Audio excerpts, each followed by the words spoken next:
Rodrigo Santos está falando aqui perguntar para você o que o Brasil tem que fazer para vencer os russos, né, cara? É complexo, né, Moicano? Isso aí dava uma live de muitas horas, né? Porque é o que você falou, existem camps e camps, né? Tem esse pessoal que você está falando da questão da AKA, né? Você tem o Usman Nurmagomedov, que é o primo do Khabib, que, pô, cara, vai ser uma pedreira lá para o Patrick Pitbull no peso, né? No peso leve lá do lado de lá, né? Aí você tem a galera que está no UFC, o Makhachev, né? Então, esse pessoal que trabalhou, usou muito bem a presença do Leandrinho dentro da AKA, usaram o Leandrinho à vontade e depois demitiram o Leandrinho, né? Vai fazer tua equipe para lá, né? E o cara, porra, aprenderam o jiu-jitsu, entenderam, inclusive o jogo do knee control do Khabib, né, cara? É desenvolvido a partir do leg drag do Leozinho, cara. Eu não acreditei nisso quando o Leandrinho contou essa história, né? Então, assim, eles aprenderam muito bem a entender o jiu-jitsu, né? Exatamente.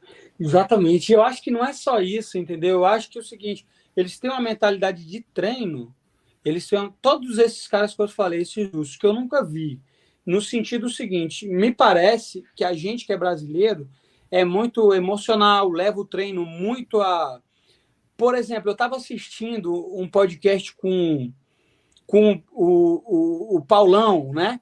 Falando sobre como era no Carson, falando sobre como era que os treinos eram... Pô, era pior do que uma competição e de que os caras não...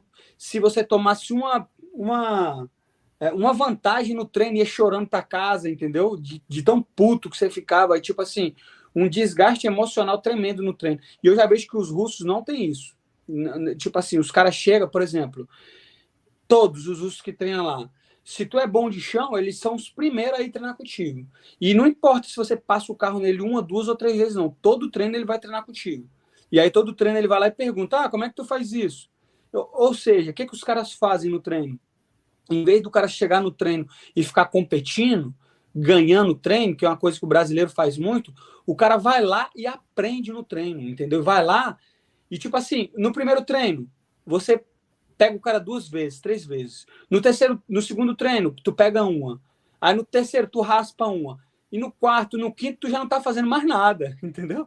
Então, o que tem que acontecer com os brasileiros é ter novamente essa mentalidade de que o treino é para aprender e desenvolver também técnicas que você consiga adaptar contra o jogo dele. Então, uma coisa que aconteceu na América Top Team foi isso. Eu comecei a treinar com muito russo, comecei a ver o que eles faziam de bom, e aí depois eu pegava outro brasileiro ou outro americano e falava, meu irmão, chega aí, vem de tarde aqui na academia. O que tu faz quando o cara faz isso? O que tu faz quando o cara faz isso? Aí o cara, eu faço isso. Aí eu perguntava pro outro, o que o cara faz? E aí eu comecei a entender que a gente tem que estudar mesmo e jogar em cima do jogo. Porque a gente sabe que uma vantagem que eu acho que o brasileiro tem em relação ao russo é que a gente sabe o que o Islam vai fazer. O Charles sabe o que o Islam vai fazer.